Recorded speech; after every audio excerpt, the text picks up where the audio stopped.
Tinokuchingamidzai kuchechi yedu yeChrist Embassy yepaMhepo yatinoita muChishona. Ndinoimba makawa nesvondo rakanaka. Nhasi uno tine dzidziso yakanaka uye ndinoimba tese ticharopafadzwa patichanzwa shoko raMwari. Tichatanga nekunyengetera. Mushure mezvo tozonzwa kuverengwa kwerhapsody redu ranhasi.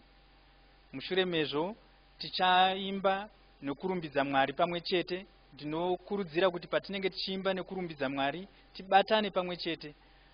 Uye mushure mezvo tichanzwa shoko raMwari richatiropafadza. Haleluya. Mufudzi wedu Chris Oyakilome vakatipa chiprofita chekuti Mweya Mutsvene vari kuunza vanhu muimba yaMwari, vanhu vachaponeswa watanga tisingafungire kuti vanogona kuponeswa. Saka nhasi uno tinoda kuti tive tinonyengetera tichinamatira vanhu munzvimbo dzatinogara, munzvimbo dzatinobva, kuti vanhu vazhinji vaponeswe vauye kuimba yaMwari. Ngatinamatei. Zita raIshe Jesu Kristu, ndinokutendai Baba nenguva yamakatipa, uye ndinokutendai kuti vanhu vari kuuya vakawanda muimba yaMwari. Ndinokutendai kuti hakuna ari kuzoramba shoko patinodzidzisa. Naizvozvo tinonyengetera kuti vanhu vari mumabasa, vanhu vari mudzimba, vanhu vari kuzvikoro, vese vatinenge tichitaura navo shoko raMwari, vanhu vaponeswe, vakuru vezvikoro, vakuru vemachechi, vakuru vemapato ezvematongerwo enyika vauye kuziva Mwari. Haleluya. Tinokutendai Baba mukana wamatipa hatizogona kumashure, tinoenderera mberi uye tichazadza imba yenyu nevanhu vanenge vachiponeswa muzita raIshe Jesu Kristu. Rimotaria mokusvika rimoko soto rimaka santa ramoko soto rimaka. Haleluya. Haleluya. Todazvo tinyengetere kuti vhangeri risvike kumunhu, kuvanhu vakawanda munzvimbo dzatinogara. Haleluya. Uye pasava nechinokonesa kuti vhangeri risvike munzvimbo idzodzo. Ngatinamatei. Tinokutendai Baba nemukana wamakatipa uye nesimba ramakatipa. Pese patinoenda vhangeri renyu rinogamuchirwa. Pese patinosvika vhangeri renyu rinonzwika nevakawanda. Hakuna nzvimbo ichavharidzwa kwatiri, hakuna musuwo unenge wakavharirwa kwatiri. Zvese tinenge tichiparidza shoko renyu, tichibudirira mune zvinhu zvatinoita. Munzvimbo yese yatinopinda vhangeri renyu rinogona kupinda. Muzita raIshe Jesu Kristu tinokutendai Baba. Haleluya. Toda kuti tinamatezve panguva ino, toda kuti tinamate nendimi kunyanya. Haleluya. Nokuti inguva yatiri kuda kuti utende nemwoyo wako, uzarure mwoyo wako kuti shoko ripinde mauri. Kana rapinda mauri woritenda, waritenda ndokuti rishande mukati muupenyu hwako. Saka panguva ino toda kuti tinamate nendimi kuti shoko parinenge richaparidzwa kwatiri riwe rinoshanda mukati meupenyu hwedu. Tinamate. Rimo sotori baka shaka rimo kotori abaka santa rabo barimo sotori akasanta riboko shika rimoko soto ribotori amaka santa raboko sotori baka shika rikastori abaka rimoko sotori maka santa raboko shika rimotori abaka santori baka riboko sotori maka sinta ribotori amaka santa raboko shika rimoko sotori maka santa rabotori amaka site. Hallelujah. Praise the Lord. Hallelujah. Ndinoda kuti tiverenge rhapsody redu nhasi. Chidzidzo chedu tinopiwa namufundisi Chris Oyakilome. Hallelujah. Musoro weshoko unoti funga shoko, taura shoko, ita shoko. Hallelujah. Mabasa 20 ndima 32 inotiudza kuti zvino hama dzangu ndakuisai kuna Ishe nekushoko renyasha dzake, iro rine simba rokukuvakisai nokukupai nhaka pakati pavakaitwa vatsvene vose. Haleluya. Iwe unogona kunge wakazvarwa patsva. Izvi zvinoreva kuti wakazvarwa neshoko raMwari. Shoko iri harigoni kuparadzwa. Izvi ndizvo zvatinoratidzwa neBhaibheri. Tinozviverenga muna 1 Petro 1 ndima 23. Ndima iyi inotaura ichiti, nokuti makaberekwa kutsva, zvisingabvi pambeu inoora, asi pane isingaori, neshoko raMwari benyu rinogara nokusingaperi. Saka unofanira kudzidza kushandisa shoko raMwari. dzidza kufunga, kutaura nekuita zvinhu zvako semunhu anoziva kuti shoko iri nderechokwadi. Haleluya! Shoko iri nderechokwadi. Izvi ndizvo zvakataurwa naJesu. Tinoverenga mashoko avo muna John 17 ndima 17 vakati, muvaite vatsvene muzvokwadi, shoko renyu ishokwadi. Haleluya! Iwe unofanira kufunga, kutaura nekuita zvinhu zvako semunhu anoziva kuti shoko raMwari nderechokwadi. Zvisizvo unenge uri kungotevedzera tsika dzekunamata. Zvino kuita kwakadai hakuna upenyu. Izvi ndizvo zvatinoratidzwa neBhaibheri. Haleluya! Tinozviverenga muna 2 Timotheo 3 ndima 5 kusvika 7. Ndima iyi inotaura ichiti, vano mufananidzo bedzi wekunamata Mwari, asi vakarasha simba ravo. Ufuratire vanhu ivavo vanongogara vachidzidza asi havangatongogoni kusvika pakuziva zvokwadi. Iwe unogona kuisa upenyu hwako mumaoko eshoko raMwari. Rinogona kuvimbwa naro. Shoko raMwari mutemo wepamweya, nokudaro harikundikani.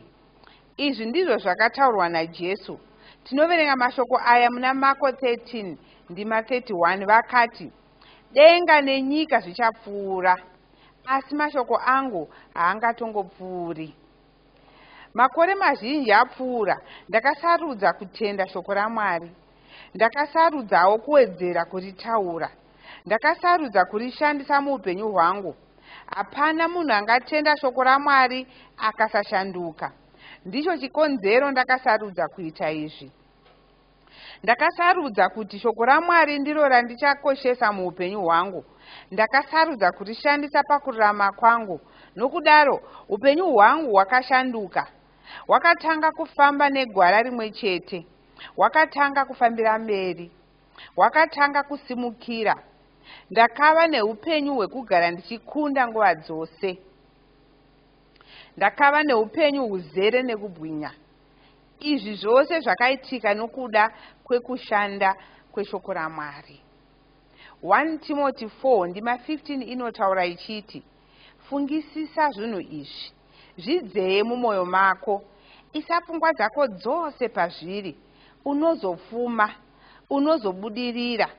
Kubudirira uku kunozoonekwa nevanhu vose. Izvi zvinoreva kuti upenyu hwako hunozofambira mberi, unozobudirira, unozofuma. Izvi zvinozoitika paunenge uri kuzvipa kushoko raMwari.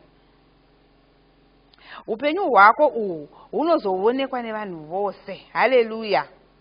Shoko raMwari rinofanira kuonekwa paupenyu hwako. Rinoonekwa paunoisa pfungwa dzako pashoko iri. Rinoonekwa paunotaura nokuita shoko iri. Unozofuma. Kufuma kwako kunozozikanwa kwose kwose. Kunozozikanwa nevanhu vose. Vanhu vose vanozoona kuti uri kufambira mberi. Unenge uri kubudirira muzvinhu zvose zvoupenyu hwako. Aya ndiwo mashoko, mashandiro anoita shoko raMwari. Ndiro basa rinoitwa neshoko muupenyu hwedu. Haleluya! Ndoda kuti unamate mumashure mangu uchiti, Baba wandinoda, shoko renyu ndiro rinogara riri mupfungwa dzangu. Mariri ndimo mune rugare rwangu. Ndimo mune kuchengetedzwa kwangu, kufuma kwangu, utano hwangu, nezvakanaka zvose zvoupenyu. Ndinochengeta shoko renyu mumweya mangu. Nokudaro rinoshandura mafungiro angu. Rinoita kuti ndifunge zvakanaka. Shoko renyu riri pamiromo yangu. Nokudaro ndinoziva kuti ndinokunda. Hapana chinhu chinokona kuitwa neni. Muzita raJesu. amen. Dzimwe ndima dzinotsigira chidzidzo chanhasi ndedzinoti Mabasa 20 ndima 32, 1 Timoteo 4 ndima 15 na 2 Timoteo 3 ndima 15 kusvika 17. Mwari wakukomborerei.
Haleluya. Tinoda kurumbidza Mwari nokutenda Mwari nokuda kwemukana wavatipa zvekare wokuti tisangane tichishumira pamwe chete tichidzidza shoko raMwari tichinamata. Ndinovimba kuti pane zvatasangana nazvo kunamata kwataita, nguva yekunamata yatawana, nguva yekuverengerwa chidzidzo cherapsodi chezuva ranhasi, nenguva yekurumbidza, ndinovimbawo kuti patanga tichiimba tichirumbidza mwanga musina kungogara muchingoteerera muchingonakirwa henyu, asi muchirumbidza pamwe chete. Ndo zvatinenge tida kuti muite izvozvo. Asi ndoda kutanga nokupa kutenda kukuru kumufudzi wedu mukuru, mutungamiriri wedu mufudzi Chris Oyakilome, vanotipa mukana iwoyu wokusangana pamwe chete tichinamata. Haleluya. Ndoda kuti tingotanga nokunamata tisati tatarira mushoko redu rezuva ranhasi. Baba, ndinokutendai, ndinokurumbidzai, ndinopa kudzo kwamuri, ndinopa rumbidzo. Ndinokutendai nokuda kwezuva rakanaka ramatipa irori. Ndinokutendai nokuda kwenguva yakanaka yamatipa iyoyi yokudzidza shoko renyu, yokutaurwa nesu naMweya Mutsvene. Tinokutendai nokuda kweshoko renyu rinotishandura, rinotisiya tana mafungiro akaita senyu, rinotisiya tava kugona kuita zvinhu nenzira yamunozviita imi, tichiwana zvinhu, tichigona kuita zvinhu zvamunokwanisa kuita imi. Tinokutendai, upenyu hwedu hunovakika zvakanaka nokuda kweshoko irori. Tinovhura mwoyo yedu, tinovhura mweya yedu kushoko irori, tichirigamuchira nokutenda, tichirigamuchira nomufaro, muzita raJesu Kristu. Ndinomatira mumwe nomumwe abatana neni panguva ino yechechi ino, ndonamata kuti muvhure pfungwa dzavo, muvhure mweya yavo, vaone kunzwisisa kweshoko renyu muzita raJesu Kristu. Amen. Haleluya. Tichiri mugore ra2017, mwedzi wokutanga wegore irori, ndoda kurangaridzai zvekare kuti mufudzi Kristu vakatotitaurira nechiprofita kuti gore rino igore ratichakura, ratichatekeshera zvakanyanya. Saka tarisira kukura mugore rino ra2017, tarisira kutekeshera, tarisira kuita kukura nenzira yapamusoro, tarisira kuita mabasa makuru, tarisira kuti zvese zvauchaita mugore rino zvichabudirira. Haleluya. Uye mufudzi Kristu vakatizivisazve kuti zvese izvo zviitike, kwanzi unofanira kuwedzera kutaura nedzimwe ndimi. Usaita ndimi dzokunzwira usimbe, usafunga kuti ndimi ndedzevamwe vanhuwo vasiri iwewe. Ndimi dzakagadziriswa isu vatendi, isu vana vaMwari. Tisu takapiwa mutauro iwoyo. Chinotori chiropafadzo, nokuti mutauro chinhu chakakosha, chinhu chinotibetsera kuti tigone kurarama. Kana ukaenda kune imwe nyika itsva yawanga usingazivi navanhu vanomutauro wavo, kuda ngatimboti waenda kunotaurwa chiFrench, kana usingagoni chiFrench hauna zvaunogona kuita munyika iyoyo. Hauna kana ukaenda kubhengi, unonokoniwa unotora mari yako kubhengi ikoko, nokuda kuti hausi kugona mutauro weikoko. Kuchipatara haugoni kuenda ukanotsanangurira chiremba zvauri kuda kubatsirwa chaizvo chaizvo. Saka mutauro chinhu chakanaka. Zvino isusu wazvarwa patsva wava mwana waMwari, wava chizvarwa chenyika yomumweya, ndo zvawava izvozvo. Saka wavakufanira kugona kutaura mutauro wapamweya. Kana ukangosimbirira kuchikaranga, kuchishona, kuchizezuru, kuchindau, kuchimanyika, ukasimbirira ikoko, iwe wava kugara munyika yemweya, unorasikirwa nezvinhu zvakawanda, nokuti havasi vese vauchasangana navo munyika yemweya imomo vanonzwisisa kutaura kwauri kuita ikokoko. Haleluya. Saka wona kuti wadzidza, kana wanga usati wagona kutaura nedzimwe ndimi, taura nesu tikubetsere. Unogona kutinyorera pakero dzatinokupa, panhare dzatinokupa idzodzi, tinyorere, titaure newe, tikubetsere ugone kutaura nomutauro wewe. Usabuda gore ra2017 kana kutobuda ndira unoyu usati wakugona kutaura nedzimwe ndimi. Chimwezve chavakatitaurira, vakati tinofanira kuvaka rutendo rwedu, uye tofanira kushandisa rutendo rwedu. Vakawedzera ipapo vakati, kwanzi gore rino muromo wako ndo wauchashandisa kuvaka gwara, kugadzira gwara raunofamba naro.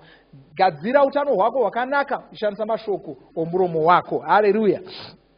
Ndoda kuti tore chidzidzo chimwe chatakanyorerwa namufudzi Kristu, ndo mufudzi wedu, ndo vanotidzidzisa shoko raMwari. Saka zvatinodzidza pano pachechi yapamhepo, zvinhu mashoko atinotora mudzidziso dzakawanda dzavanotipa. Vane dzidziso yavakambotipa mubhuku reRapsodi, kwanzi hausi munhu asina unomubatsira. Haleluya. Zvomunga kuti iri shoko randoda kukupai pazuva ranhasi, nokuti kuna vanhu vakawanda vane chema vachinetseka, ndichabatsirwa naniko? Vamwe vanotarira gore rino iri vachinetseka kuti zvino gore rino iri riri kutaridza kuti riri kuvimbisa kuti richange rakaoma, ndichabetserwa naniko, ndichaita sei? Asi shoko raMwari rinotitaridza kuti iwe somukristu, somwana waMwari, hausi munhu asina anomubatsira. Ndima yatinoda kuvhura nayo ndiJohane 14 ndima 18. Kwanzi handingakusiyi muri nherera, ndinouya kwamuri. Ndo zvakataurwa naJesu Kristu, kwai handikusiyi muri nherera. Mundima iyi mune shoko rinoti nherera. Shoko iri rinoturikirwa kubva kushoko rechiGiriki. Shoko rechiGiriki iri rinoreva munhu asina ungamubatsira, rinoreva munhu asina baba. Jesu vakaenda havo kudenga. Haleluya. Vakatisiya tiri pano panyika, asi havana kutisiya tisina ungatibatsira. Ziva izvozvo, Jesu havana kutisiya tiri nherera. Vakatitumira Mweya Mutsvene. Mweya Mutsvene vakauya kuzogara mauri. Imbofunga pamusoro paizvozvo. Jesu vakaenda vakati, handikusiyi muri nherera, ndichakutumirai Mweya Mutsvene. Mweya Mutsvene uyu havana kuzouya kuzogara pachigaro chiri parutivi rwedu. Kuna vamwe vanoita izvozvo kuti kwanzi Mweya Mutsvene garai apa, ini regai ndigara apa timbotaurirana. Izvozvo hazvitaridzi basa raMweya Mutsvene rakakwana. Mweya Mutsvene vanogara mukati mako, unotofamba navo. Hautogoni kuvatiza vakaita somumvuri wako, haugoni kuvatiza ukavasiya. Vanongofamba newe pose paunenge uri. Zvino iwe unofanira kuvarega vachitonga upenyu hwako. Vanozoita kuti ubudirire muzvinhu zvose. Ivo vanobatsira. Hapana imwe batsiro ingaenzana neyavo. Asi kune vamwe vasingazivi Mweya Mutsvene, kune vamwe vasingafambidzani navo. Vanhu ava ndivo vanoita zvokutamburira muupenyu. Ndivo vaya vanogara vachishayiwa zvingavabatsira. Ndivo vanogara vachirwadziwa. Ndivo vanogara vachikundwa. Saka kunge uri munhu anogara achingonetseka achifunga kuti zvakuomera pakaipa pazodai, kunge usingazivi Mweya Mutsvene, hauzivi kuti Mweya Mutsvene vakauya kuzokubatsira. Imbofunga kuti Mwari vakauya kuburuka, kuuya kuzogara mauri kuti ndaakugarira pedo newe kuti ndikubatsire. Imbofunga kuti uri munhu ane batsiro yakakomba zvakadii kana wakadaro. Mukristu anogona kunge ana Mweya Mutsvene. Mukristu uyu haana chikonzero chokunamata achiti, nhai Mwari ndibatsireiwo. Mweya Mutsvene ndiwo mubatsiri wake. Haana imwe batsiro yaanofanira kutsvaka. Kunamata achiti ndibatsireiwo hakuna kumunakira. Haleluya. Kwanzi kunamata saizvozvo hakuna simba, hakuna kunokushayisa zvinhu zvawanga wakafanira kuwana. Jesu vakatotaura kuti iwe une munhu anokubatsira. Munhu uyu ndi Mweya Mutsvene. Kukumbira imwe batsiro hakuna kukunakira. Haleluya. Kunoratidza kuti hauna kugutsikana nebatsiro yaunayo. Nokudaro mweya wako unozovhiringika. Ukanamata minamato yakadaro, mweya wako unovhiringika. Kune imwe minamato inovhiringa mweya yako. Unovhiringa kuti unosara iwo pachako wavhiringika usisazivi gwara rokunyatsofamba naro. Haleluya.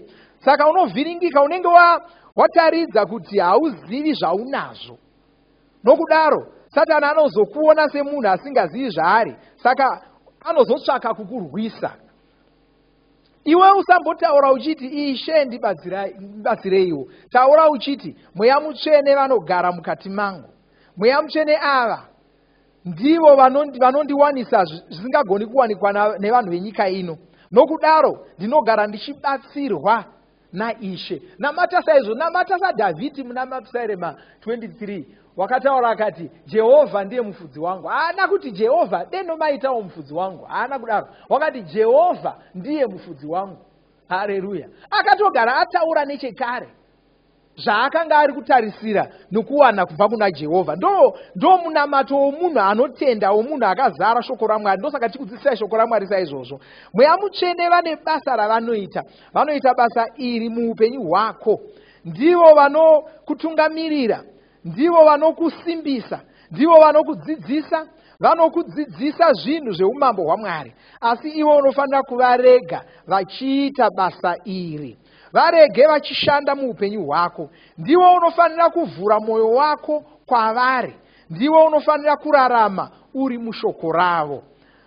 Muna Vakorose 4:6 Bhaibheri rinotaura richiti, kutaura kwenyu ngakuve nenyasha nguva dzose, kwakarungwa nemunyu. Izvi zvinoreva kuti unofanira kutaura mashoko anofadza. Mashoko ako anofanira kuwirirana nezvatakapiwa muvhangeri. Vhangeri rakatitaurira, rinotitaura kuti namavanga aJesu takaporeswa. Rinotitaurira kuti Mweya Mutsvene kana vachinge vari matiri, vanopa upenyu kunyama yedu inofa. Ndozvaanotaura. Saka kana uchitorera Mweya Mutsvene mauri, kureva kuti nyama yako iri kutogamuchira upenyu, saka hapana utachiona hunogona kukuuraya. Saka unotaura semunhu akaita saizvozvo. Shoko raMwari rinotaura richiti zvinhu zvese ndezvenyu. Saka usataura semunhu asina chaanacho. Haleluya. Saka unofanira kutaura zvinowirirana nevhangeri. Nokudaro gara uchitaura kuti haushayiwi batsiro. Zvinhu zvinogona kunge zvisina kumira zvakanaka, zvinogona kunge zvakaoma zvikuru, izvo zvahazvina basa.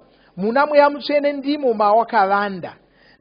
Ndivo simba rako. Mweya Mutsvene ndivo vanokubatsira pazuva rokutambudzika. Haleluya. Saka ukange wasangana nezvinhu zvinonetsa, zvinotambudza, usatanga kupaparika nokuchema-chema. Aiwa, taura wakatarisana nezvinhu izvozvo kuti Mweya Mutsvene ndivo vari kundibudisa pachinhu ichi. Mweya Mutsvene ndivo vari kundibatsira pachinhu ichi. Mweya Mutsvene ndinokutendai nokuti muri kutondibetsera muneni izvozvi.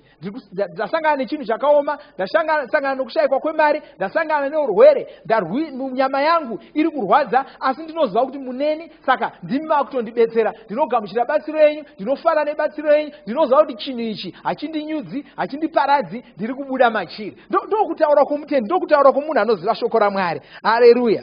Ichi ndicho chikonzero vakataura muna Isaya 43 vachiti, kana uchipinda nomumvura zhinji ndichava newe, kana nomunzizi hadzingakunyudzi, kana uchifamba nomumoto haungatsvi, nomurazvo haungakupisi. Haleluya. Ndo upenyu hwatakapiwa, ndo chikristu, ndozoreva chikristu. Mukristu munhu akadzivirirwa, munhu akatavirirwa, munhu ane upenyu hwakachengetedzeka.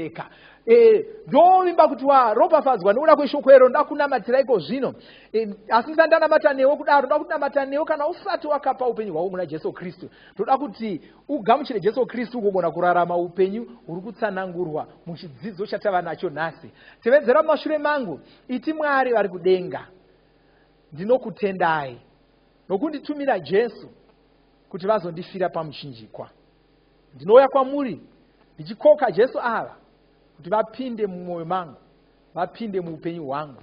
Ndinogamuchira Jesu, ndinopupura nemuromo wangu kuti Jesu Kristu ndivo vavaishe wangu, ndivo vavakutonga upenyu hwangu. Saka ndinogamuchira upenyu usingaperi mumweya mangu, ndichipupura kuti ndava mwana waMwari, ndaponeswa, ndava chisikwa chitsva zvekare zvapfuura, ndichararamira Jesu. Upenyu hwangu hwachengetedzeka, ndava nemunhu anondibatsira. Ndinokutendai nokuda kwaMweya Mutsvene wamakatuma kuti ndigova navo. Ndinogamuchira Mweya Mutsvene, ndinokumbira kuti mundizadze naMweya Mutsvene. Ndinogamuchira Mweya Mutsvene ava mweya mangu. Ndinogamuchira simba raMweya Mutsvene. Ndinogamuchira mubatsiri, ndava namubatsiri kubva zvino muzita raJesu Kristu. Ndinokutendai Baba. Haleluya. Amen.